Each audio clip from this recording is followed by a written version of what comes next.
नमस्ते। आज की इस खास चर्चा में आप सबका स्वागत है। हमारे पास कुछ दिलचस्प लेख और नोट्स हैं जिनका टाइटल है ट्रंप का ओवल ऑफिस ऐलान, स्वास्थ्य, अंतरिक्ष और भारत। तो आज हम इन्हीं सोर्सेज की गहराइयों में उतरेंगे और कुछ ज़रूरी और इंटरेस्टिंग बातों पर चर्चा करेंगे। पिछले कुछ दिनों में राष्ट्रपति ट्रंप के आसपास काफी गहमा-गहमी रही है ना? पहले तो उनके स्वास्थ्य को लेकर अटकलें, मतलब क्या-क्या नहीं कहा गया। सोशल मीडिया पर तो हद ही हो गई, उनके निधन तक की झूठी खबरें चलीं। जी हाँ, वो बिल्कुल। और अब सबकी नजरें हैं उनके ओवल ऑफिस से होने वाले एक खास ऐलान पर। साथ ही हम स्पेस कमांड हेडक्वार्टर के ट्रांसफर वाले इशू पर और भारत के साथ जो ट्रेड टेंशन बढ़ रहा है उस पर भी बात करेंगे, जैसा हमारे सोर्सेज में है। बिल्कुल। तो चलिए शुरू करते हैं, एक-एक करके समझते हैं इन सबको। शुरुआत करते हैं हेल्थ वाली अफवाहों से। लेबर डे वीकेंड के आसपास की बात है ये। राष्ट्रपति ट्रंप अचानक जैसे पब्लिक सीन से गायब हो गए। वो 26 अगस्त की कैबिनेट मीटिंग के बाद से दिखे नहीं थे। एग्जैक्टली। और वो मीटिंग भी कोई छोटी-मोटी नहीं है, करीब 3 घंटे चली थी। उसके बाद जैसे ही वो नजर नहीं आए, सोशल मीडिया पर तो जैसे अजीब सी हलचल मच गई। Trump is dead, where is Trump, ये सब हैशटैग्स ट्रेंड करने लगे। जी, मैंने भी देखा था। काफी तेजी से फैली ये बात। सोचने वाली बात है, दुनिया के सबसे पावरफुल इंसान का कुछ दिन ना दिखना भी कितनी बड़ी खबर बन जाता है। बिल्कुल। और इस माहौल को और हवा तब मिली जब वाइस प्रेसिडेंट जेडी वेंस का एक बयान आया 27 अगस्त को। यूएसए टुडे में उन्होंने कहा कि अगर कोई भयानक त्रासदी होती है तो वो राष्ट्रपति पद संभालने को तैयार हैं। हालांकि उन्होंने फौरन ये भी जोड़ा कि राष्ट्रपति ट्रंप अविश्वसनीय रूप से स्वस्थ हैं। हाँ, वो तो कहना ही था शायद। लेकिन आप समझ सकती हैं, जब प्रेसिडेंट दिख नहीं रहे हों और वीपी ऐसी बात कहें, चाहे वो स्टैंडर्ड प्रोसीजर ही क्यों ना हो। तो मतलब तो निकाले ही जाएंगे। एग्जैक्टली। अटकलों का बाजार गर्म हो गया। ऑनलाइन दुनिया में तो जैसे आग सी लग गई। सही कहा। वो तैयार हूं वाला बयान चाहे कितना भी रूटीन हो, उस माहौल में बिल्कुल अलग साउंड किया होगा। लेकिन फिर शनिवार को 30 अगस्त को पिक्चर एकदम क्लियर हो गई। जी। राष्ट्रपति ट्रंप व्हाइट हाउस से निकले, अपने वर्जीनिया गोल्फ कोर्स पहुंचे और वहां उन्हें अपने ग्रैंड किड्स काय और स्पेंसर के साथ गोल्फ खेलते हुए देखा गया। हाँ, वो तस्वीरें आई थी। तस्वीरों में वो white polo shirt, black pants और वो अपनी सिग्नेचर रेड मेगा हैट में काफी फिट और रिलैक्स दिख रहे थे। तो उस एक झलक ने वीकेंड में फैली सारी अफवाहों पर जैसे पानी फेर दिया। हाँ। उनका इस तरह दिखना जरूरी था। पब्लिक अपीयरेंस काफी मैटर करती है। लेकिन अफवाहों से हटकर देखें तो उनके स्वास्थ्य को लेकर एक वास्तविक जानकारी भी है जो जुलाई 2025 में सामने आई थी। उन्हें क्रॉनिक वेनस इनसफिशिएंसी यानी सीवीआई डायग्नोज हुआ था। CVI, chronic venous insufficiency. जी, ये सुनने में थोड़ा सीरियस लगता है। क्या ये चिंता की बात है? देखिए, व्हाइट हाउस के जो डॉक्टर हैं, डॉक्टर सीन बारबेला, उनके मुताबिक ये कंडीशन हानि रहित और आम है। हाँ। खासकर 70 साल से ज्यादा उम्र के लोगों में। अच्छा, आम है। जी। सीवीआई होता तब है जब पैरों की नसें, मतलब वेन्स, खून को ठीक से वापस हार्ट तक पंप नहीं कर पाती। तो खून पैरों में, खासकर टखनों के पास जमा होने लगता है, जिससे सूजन आ सकती है। ओके। और जहां तक उनके हाथों पर दिखे चोट के निशानों की बात थी, डॉक्टर ने कहा था कि वो बस हाथ मिलाने से और एस्पिरिन लेने से हुई मामूली टिश्यू इरिटेशन है। एस्पिरिन क्यों लेते हैं वो? वो उनके हार्ट हेल्थ के प्रिवेंटिव रेजिमेन का हिस्सा है। तो मतलब ये कोई बहुत रेयर या खतरनाक चीज नहीं है? नहीं। मेडिकल एक्सपर्ट्स कहते हैं कि सीवीआई ट्रंप की उम्र के लगभग 10 से 35% लोगों को होती है। 10 से 35%? ये तो काफी बड़ा नंबर है। हाँ बिल्कुल, और ये पूरी तरह से मैनेजेबल है। इसके लक्षण वही हैं, सूजन, पैरों में भारीपन या बेचैनी, बहुत रेयर और सीरियस केस में स्किन चेंजेस या अल्सर हो सकते हैं। और इसका इलाज? इलाज आमतौर पर लाइफस्टाइल चेंजेस से होता है। ज्यादा देर खड़े या बैठे ना रहना, पैरों को ऊपर उठाकर रखना, और वो खास तरह की मौजें आते हैं, कंप्रेशन स्टॉकिंग्स, वो पहनने होते हैं। अच्छा। तो हाँ, कंडीशन तो है, लेकिन इसे डेली लाइफ में मैनेज किया जा सकता है। ये जानना जरूरी था, क्योंकि प्रेसिडेंट की पोस्ट इतनी डिमांडिंग है, छोटी सी हेल्थ प्रॉब्लम भी लोगों का ध्यान खींच लेती है। अच्छा, तो स्वास्थ्य की इन बातों से आगे बढ़ते हैं।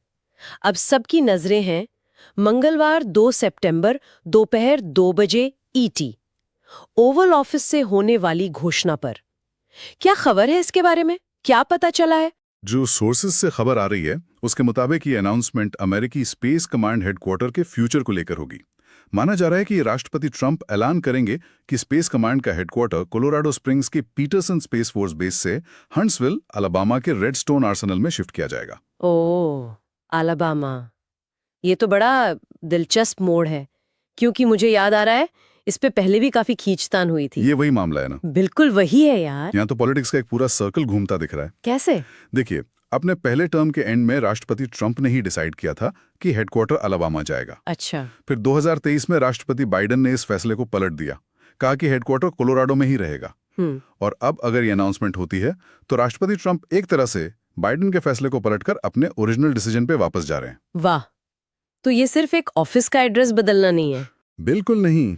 ये कोलोराडो और अलाबामा के बीच पिछले 4 साल से चल रही एक बड़ी पॉलिटिकल और इकोनॉमिक लड़ाई का नतीजा समझिए।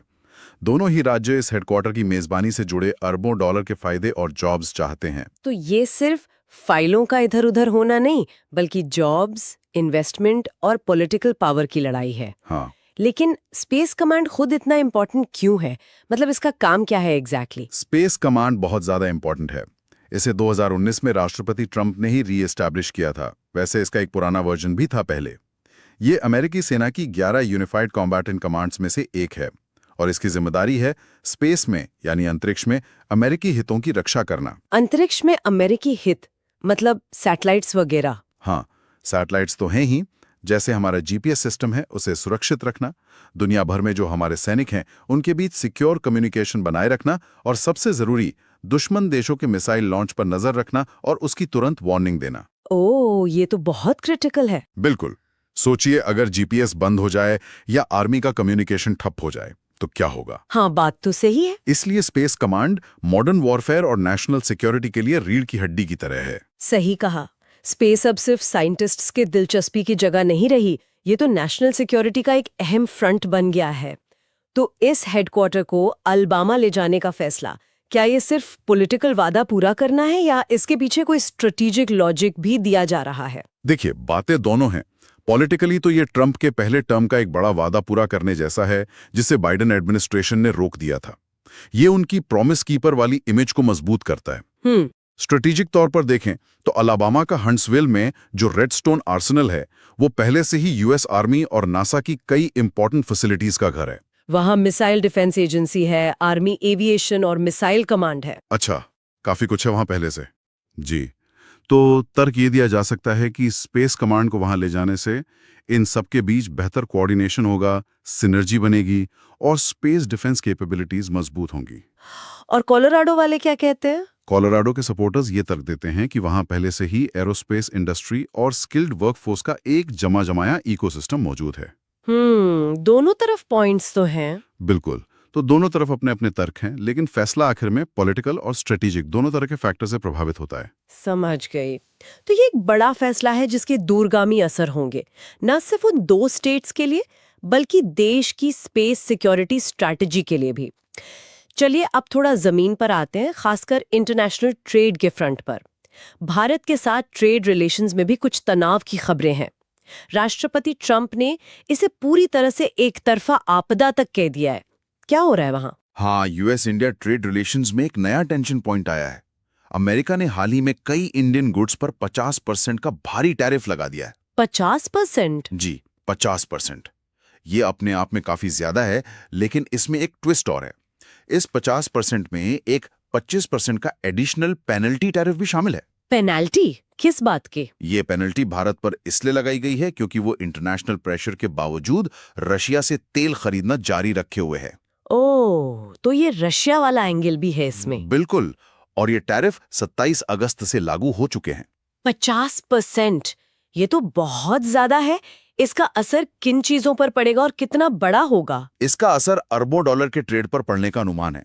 खास तौर पर भारत के कुछ की एक्सपोर्ट इंडस्ट्रीज जैसे टेक्सटाइल्स यानी कपड़ा, ज्वेलरी, जूते और श्रिम्प यानी झींगा, ये सीधे तौर पर प्रभावित होंगे। ये तो काफी बड़े सेक्टर्स हैं भारत के लिए। जी, इन इंडस्ट्रीज में लाखों लोग काम करते हैं और ये भारत के एक्सपोर्ट का एक इम्पॉर्टेंट हिस्सा है।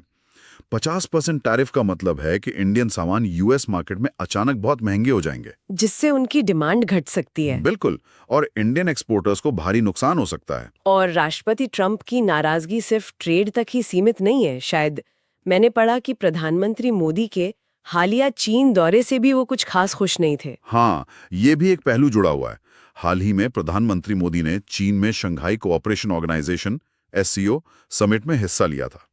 वहां उन्होंने चीनी राष्ट्रपति शी जिनपिंग और रूसी राष्ट्रपति व्लादिमीर पुतिन से मुलाकात की। ऐसे टाइम में जब अमेरिका चीन और रूस दोनों को अपना मेन राइवल मान रहा है, भारत के पीएम का इन नेताओं से मिलना शायद वॉशिंगटन में कुछ लोगों को ठीक नहीं लगा। तो ट्रंप की आलोचना इसी कॉन्टेक्स्ट में और तेज हो गई। जी, ये दिखाता है कि ट्रेड इश्यूज अक्सर बड़े जियोपॉलिटिकल पिक्चर से जुड़े होते हैं। तो क्या ये माना जाए कि अमेरिका और भारत के रिश्तों में कोई बड़ी दरार आ रही है, खासकर जब दोनों देशों के बीच स्ट्रेटेजिक पार्टनरशिप बढ़ाने की इतनी बातें होती रहती हैं? देखिए, सिचुएशन थोड़ी कॉम्प्लेक्स है।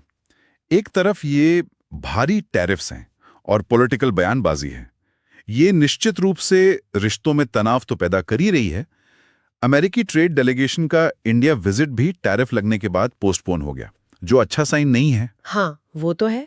लेकिन दूसरी तरफ भारत के कॉमर्स मिनिस्टर पीयूष गोयल ने कंफर्म किया है कि इन टेंशन्स के बावजूद भारत अभी भी अमेरिका के साथ एक बायलैटरल ट्रेड एग्रीमेंट यानी द्विपक्षीय व्यापार समझौते के लिए नेगोशिएट कर रहा है। अच्छा, बातचीत अभी भी जारी है। जी, इसका मतलब है कि बातचीत के दरवाजे पूरी तरह बंद नहीं हुए हैं। तो ये एक तरह का बैलेंसिंग एक्ट है, एक तरफ प्रेशर, दूसरी तरफ बातचीत जारी रखने की कोशिश। बिल्कुल, ये आज की ग्लोबल पॉलिटिक्स की सच्चाई है, खासकर भारत जैसे बड़े देश के लिए।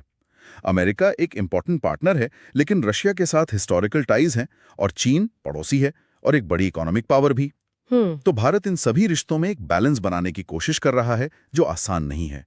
वहीं अमेरिका भी अमेरिका फर्स्ट पॉलिसी के तहत अपने ट्रेड इंटरेस्ट को काफी सख्ती से आगे बढ़ा रहा है। ये टैरिफ उसी का हिस्सा है। तो आगे देखना होगा कि ये ऊंट किस करवट पे बैठता है। जी, ये देखना होगा कि क्या दोनों देश इस टेंशन को कम करके ट्रेड डील पर आगे बढ़ने का कोई रास्ता निकाल पाते हैं या नहीं। ये सिर्फ बायलैटरल रिलेशंस के लिए नहीं, बल्कि ग्लोबल ट्रेड और जियोपॉलिटिक्स के लिए भी इंपॉर्टेंट होगा। वाकई ये सारे डेवलपमेंट्स एक दूसरे से जुड़े हुए लगते हैं। तो अगर हम आज की पूरी चर्चा को समेटें, हमने राष्ट्रपति ट्रंप के हेल्थ को लेकर जो अफवाहें फैली और उनकी जो एक्चुअल कंडीशन है CVI, उस पर बात की, जो कि आम है लेकिन मैनेजेबल बताई जा रही है। जी, फिर हमने स्पेस कमांड हेडक्वार्टर को कोलोराडो से अल्बामा ले जाने के संभावित फैसले और उसके पीछे की पॉलिटिक्स और स्ट्रैटेजी को समझा। और आखिर में हमने भारत के साथ बढ़ते ट्रेड टेंशन, वो भारी टैरिफ और उसके जियोपॉलिटिकल कॉन्टेक्स्ट पर नजर डाली। इन सब टुकड़ों को जोड़कर क्या तस्वीर उभरती है, मतलब what does it all mean? मेरे ख्याल में यहाँ कुछ मुख्य बातें साफ दिखती हैं। पहली, राष्ट्रपति ट्रंप का पब्लिक में गोल्फ खेलते हुए दिखना और अब ओवल ऑफिस से पॉलिसी अनाउंसमेंट की तैयारी। ये दिखाता है कि वो हेल्थ वाले सवालों से आगे बढ़कर पूरी तरह से एक्टिव प्रेसिडेंट के रोल में वापस आ गए हैं। हाँ, एक्शन मोड में। बिल्कुल, फोकस अब अटकलों से हटकर ठोस पॉलिसी और पॉलिटिक्स पर आ गया है। दूसरी बात, स्पेस कमांड का फैसला ये दिखाता है कि वो डोमेस्टिक पॉलिटिकल वादों को पूरा करने और अपने एजेंडे को आगे बढ़ाने मतलब काफी डिटर्मिन्ड है, भले ही उसमें पिछले एडमिनिस्ट्रेशन के फैसलों को पलटना पड़े। ये उनकी डिसाइसिव स्टाइल को दिखाता है। राइट। तीसरी बात, भारत के साथ ट्रेड टेंशन्स ये दर्शाता है कि उनकी अमेरिका फर्स्ट वाली ट्रेड पॉलिसी जारी है और वो सहयोगियों यानी एलाइज पर भी प्रेशर बनाने से हिचकेंगे नहीं। ये फैसले, चाहे वो स्पेस कमांड का हो या इंडिया पर टैरिफ का, न सिर्फ अमेरिका की डोमेस्टिक पॉलिटिक्स और इकोनॉमी को प्रभावित करेंगे, बल्कि दुनिया भर में उसके एलाइज और राइवल्स के साथ उसके रिश्तों की दिशा भी तय करेंगे। ये दिखाता है कि प्रेसिडेंट पद पर वापस आने के बाद वो तेजी से अपने एजेंडे पर काम कर रहे हैं। बहुत अच्छे से आपने इसे समाप्त किया। आज की चर्चा वाकई काफी जानकारी भरी रही। अब अंत में श्रोताओं के लिए एक सोचने वाला सवाल छोड़ते हैं। जी, हमने देखा कि राष्ट्रपति की एक हेल्थ कंडीशन है CVA, जो आम और मैनेजेबल बताई जा रही है। जी, हमने ये भी देखा कि राष्ट्रपति का पद कितना स्ट्रेसफुल होता है और भारत टैरिफ जैसे कॉम्प्लेक्स इंटरनेशनल इश्यूज सामने है। तो सोचने वाली बात यह है, भविष्य में क्या ये हेल्थ वाला फैक्टर, चाहे कितना भी मैनेजेबल क्यों ना हो, इन भारी भरकम डोमेस्टिक और इंटरनेशनल जिम्मेदारियों को निभाने की क्षमता को किसी अनएक्सपेक्टेड तरीके से प्रभावित कर सकता है? या क्या ये दोनों चीजें, हेल्थ और शासन की जटिलताएं, एक दूसरे से पूरी तरह अलग रहेंगी?